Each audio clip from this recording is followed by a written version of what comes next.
जय श्री महाकाल। आदेश। कौन है ब्रह्मदेव? पिछली वीडियो में गौण बाबा, अघोरी, कालका, मसान, ब्रह्म राक्षस, आसो, मरई और खब्बीस के विषय में संक्षिप्त चर्चा हुई थी।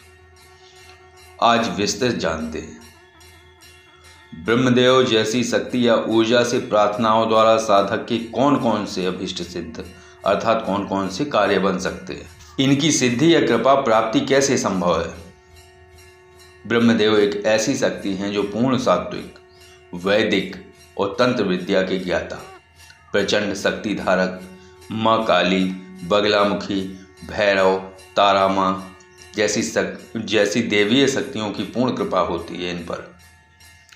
ये तांत्रिक ब्राह्मण की आत्मा है जो तृप्ति और अतृप्ति के मध्य के रिक्त स्थल वाले पोर्टल में रुके हुए होते हैं। स्वयं की सोच या स्मृति के कारण, मोह, प्रेम या किसी अनुसंधानात्मक कार्य के लिए जो महत्वपूर्ण था, जिस पर ये कार्य कर रहे थे, मगर आयु पूर्ण हो गई। फिर ये खोजते हैं ऐसे पात्र को जो इनके अधूरे कार्य को पूर्ण कर सके। इसी कारण ये मुक्ति और आसक्ति के मध्य इनका समय रुक जाता है और ये एक शून्य स्थल में फंस जाते हैं। जब तक वो कार्य नहीं होगा या लक्ष्य की प्राप्ति नहीं होगी, इन्हें रुकना होता है। फिर इसी बीच शुरू होता है जन कल्याण। जब ये समझ जाते हैं कि ना मुक्ति संभव है ना ही जन्म, तो इससे अच्छा है भक्तों पर कृपा की जाए और उनकी भक्ति से स्वयं को पोषित किया जाए और लोगों की प्रार्थनाओं पर उनके कार्य बनने लगते हैं। बच्चे नहीं हो रहे हैं तो उन्हें संतान प्राप्त हो जाती है। घर या व्यक्ति पर लगी नकारात्मक ऊर्जाएं, चौकी, मारण, मोहन, उच्चाटन जैसे तंत्र प्रयोग 5-7 बार ब्रह्मदेव की ड्योढ़ी पर जाने से ठीक होने लगते हैं। इसके लिए वो यानी ब्रह्मदेव चुनाव करते हैं एक पात्र व्यक्ति का, जिस पर वो सवार होकर उसके द्वारा ही सभी कार्य और जन कल्याण कर सकें। सवारी कराना एक तरीके से शक्ति धारण करना होता है, यानी साधक ब्रह्मदेव की ऊर्जा को धारण करता है। ये मानस से अलग विधा है। इसमें शक्ति को सिद्ध नहीं किया जाता, बल्कि उसे धारण किया जाता है। उसे धारण करना होता है। एक सही मार्गदर्शक उस साधक के वो सेंसर मतलब ऊर्जा संयोजन चक्र।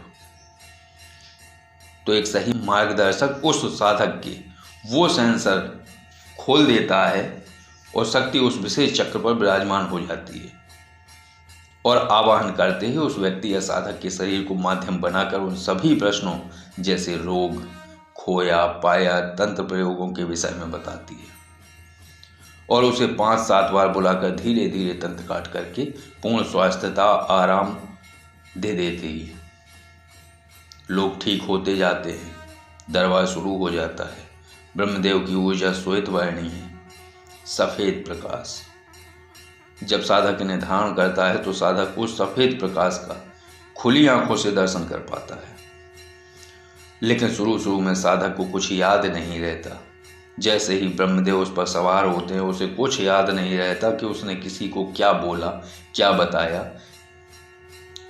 और कैसे उसने तंत्र काट की। लेकिन धीरे धीरे अर्ध चेतन के बाद वो पूर्ण चेतना में आ जाता है। उस समय नहीं, कुछ कालोपरांत, क्योंकि जैसे जैसे उसकी पात्रता बढ़ती जाती है, जैसे जैसे उसकी पात्रता बढ़ेगी, शक्ति सान्निध्य और शक्ति वेग पात्रता के बढ़ने के साथ साथ संतुलित हो जाता है। फिर वो सवारी नहीं रहता, फिर वो शक्ति धारक हो जाता है।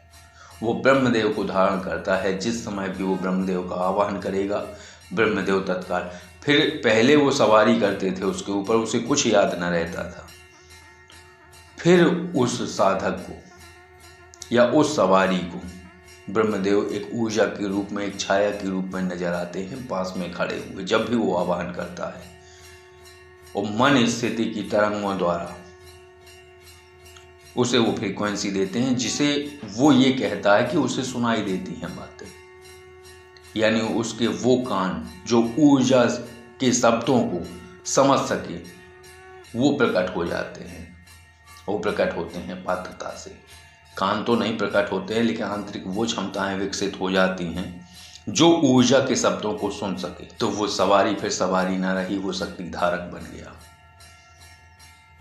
क्योंकि कई दरबारों में ये होता है कि शुरू में वो जब दरबार शुरू होता है और जब किसी सवारी जिसे घोलना बोलते हैं, तो जब वो शक्ति के संपर्क में आता है तो उछलता है, कूदता है, हिलता है, आवाज़ें निकालता है, फिर वो फरियादें काटता है।